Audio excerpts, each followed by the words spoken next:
The Mystery of the Raymond Mortgage by F. Scott Fitzgerald.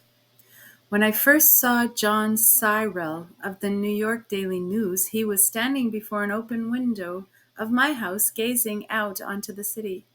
It was about 6 o'clock and the lights were just going on. All down 33rd Street was a long line of gaily illuminated buildings. He was not a tall man, but thanks to the erectness of his posture and that suppleness of his movement, it would take no athlete to tell that he was of fine build. He was 23 years old when I first saw him and was already a reporter on the news.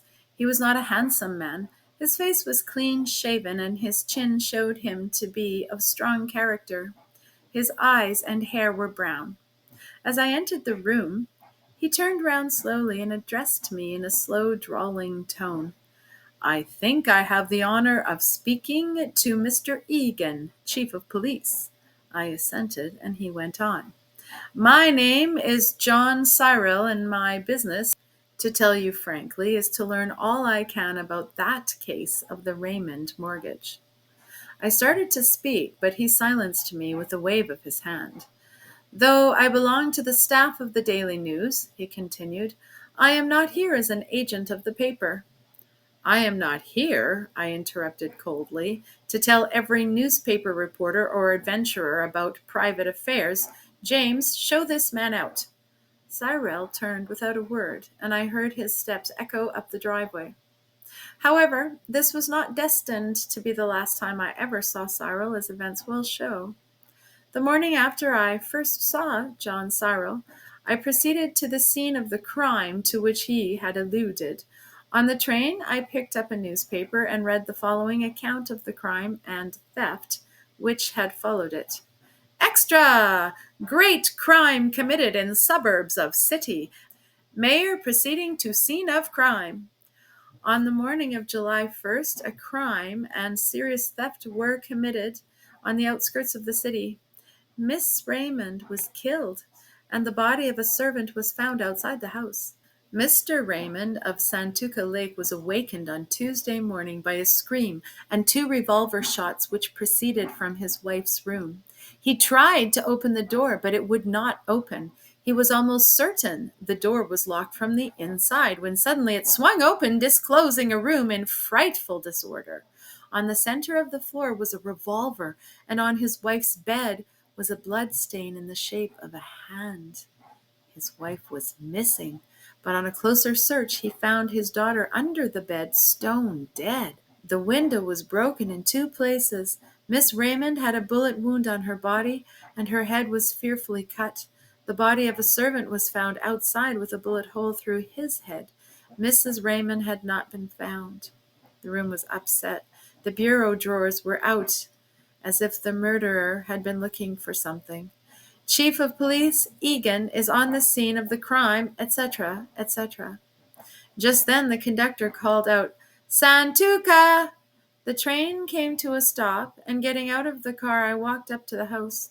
On the porch, I met Gregson, who was supposed to be the ablest detective in the force. He gave me a plan of the house, which he said he would like to have me look at before we went in. "The body of the servant," he said, "is that of John Standish. He has been with the family 12 years and was a perfectly honest man. He was only 32 years old." "The bullet which killed him was not found?" I asked. "No," he answered, and then, "Well, you had better come in and see for yourself. By the way, there was a fellow hanging around here who was trying to see the body. When I refused to let him in, he went around to where the servant was shot, and I saw him go down on his knees on the grass and begin to search. A few minutes later, he stood up and leaned against the tree. Then he came up to the house and asked to see the body again. I said he could if he would go away afterwards. He assented, and when he got inside the room, he went down on his knees under the bed and hunted around. Then he went over to the window and examined the broken pane carefully. After that, he declared himself satisfied and went down toward the hotel. After I had examined the room to my satisfaction, I found that I might as well try to see through a millstone as to try to fathom this mystery. As I finished my investigation, I met Gregson in the laboratory. "I suppose you heard about the mortgage," said he, as we went downstairs. I answered in the negative, and he told me that a valuable mortgage had disappeared from the room in which Miss Raymond was killed. The night before, Mr. Raymond had placed the mortgage in a drawer, and it had disappeared. On my way to town that night, I met Syrel again, and he bowed cordially to me. I began to feel ashamed of myself for sending him out of my house. As I went into the car, the only vacant seat was next to him. I sat down and apologized for my rudeness of the day before. He took it lightly, and there being nothing to say, we sat in silence. At last I ventured a remark. "What do you think of the case?" "I don't think anything of it as yet. I haven't had time yet." Nothing daunted, I began again. "Did you learn anything?" Syrel dug his hands into his pocket and produced the bullet. I examined it. "Where did you find it?" I asked. "In the yard," he answered briefly. At this I again relapsed into my seat. When we reached the city, night was coming on. My first day's investigation was not very successful. My next day's investigation was no more successful than the first. My friend Syrel was not at home.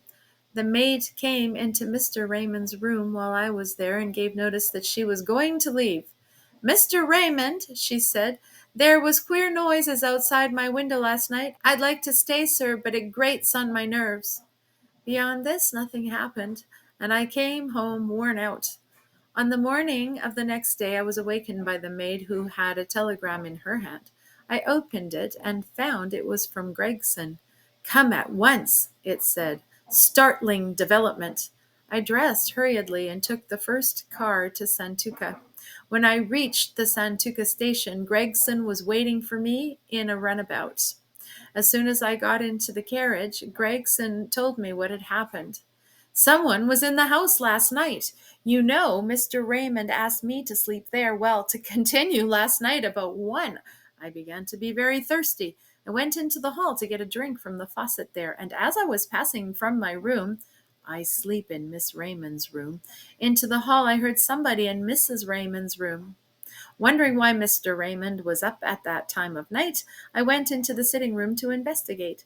I opened the door of Mrs. Raymond's room.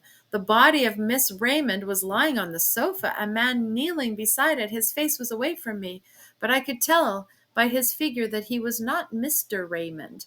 As I looked, he got up softly, and I saw him open a bureau drawer. He took something out and put it into his pocket. As he turned around, he saw me, and I saw that he was a young man. With a cry of rage, he sprang at me, and having no weapon, I retreated. He snatched up a heavy Indian club and swung it over my head.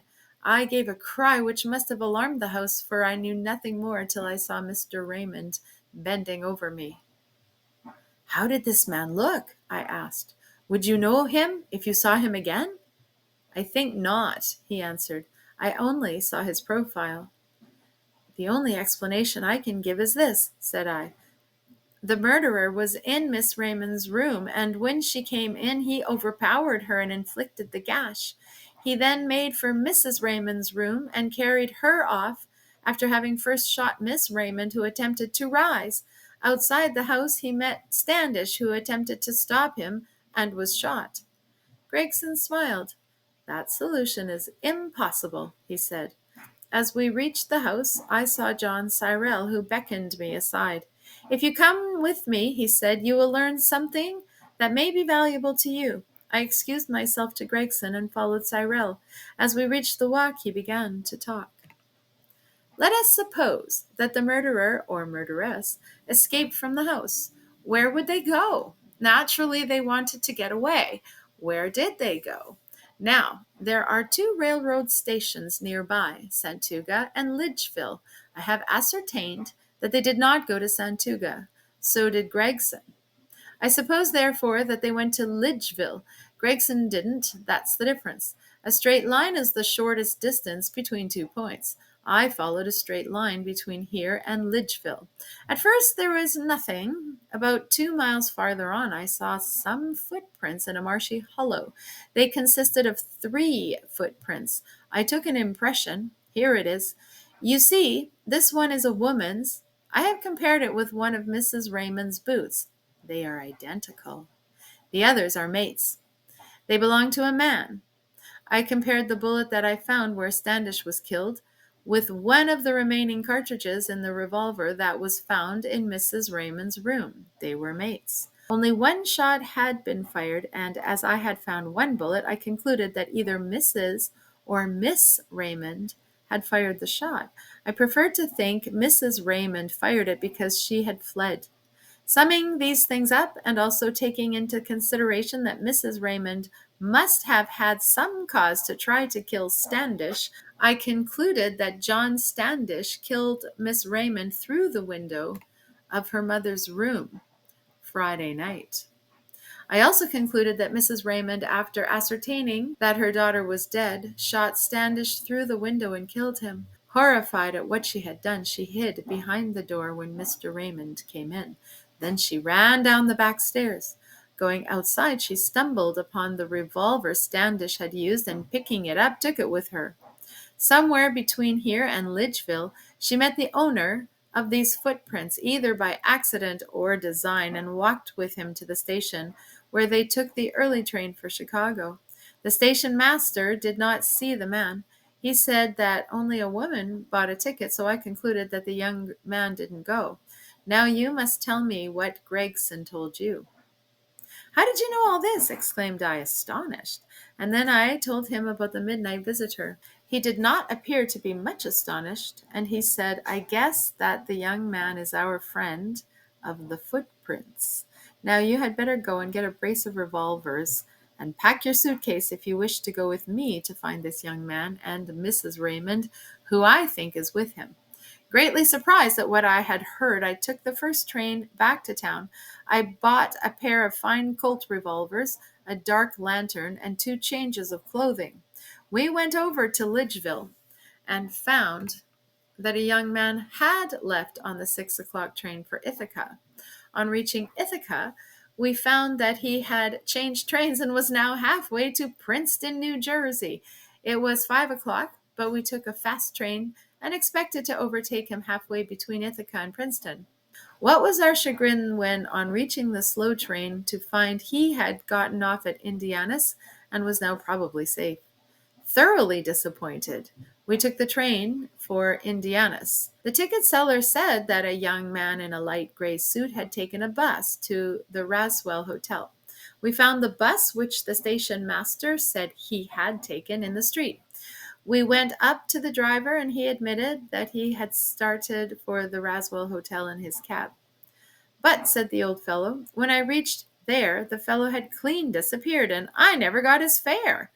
Syrel groaned. It was plain that he had lost the young man. We took the next train to New York and telegraphed to Mr. Raymond that we would be down Monday. Sunday night, however, I was called to the phone and recognized Syrel's voice. He directed me to come at once to 534 Chestnut Street. I met him on the doorstep. What have you heard? I asked.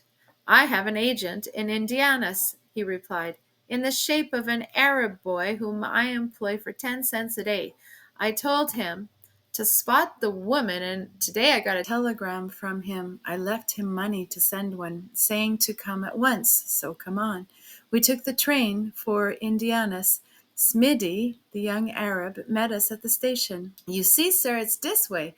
You says, spot the guy with that hack, and I says I would.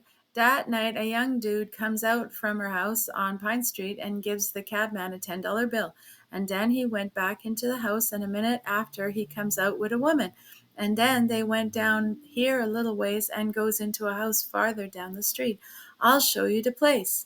We followed Smitty down the street until we arrived at a corner house.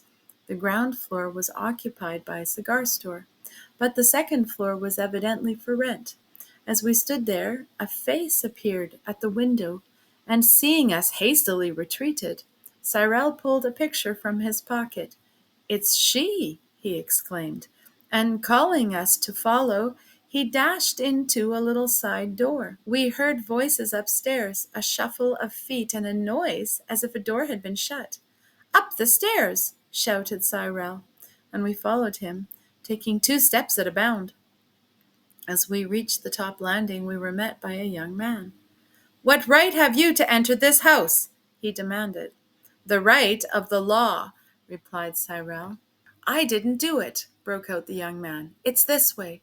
Agnes Raymond loved me. She did not love Standish. He shot her, and God did not let her murder go unrevenged. It was well Mrs. Raymond killed him, for his blood would have been on my hands. I went back to see Agnes before she was buried. A man came in. I knocked him down. I didn't know until a moment ago that Mrs. Raymond had killed him." "I forgot Mrs. Raymond," screamed Syrel. "Where is she?" "She's out of your power forever," said the young man. Syrel brushed past him, and with Smitty and I following, burst open the door of the room at the head of the stairs. We rushed in.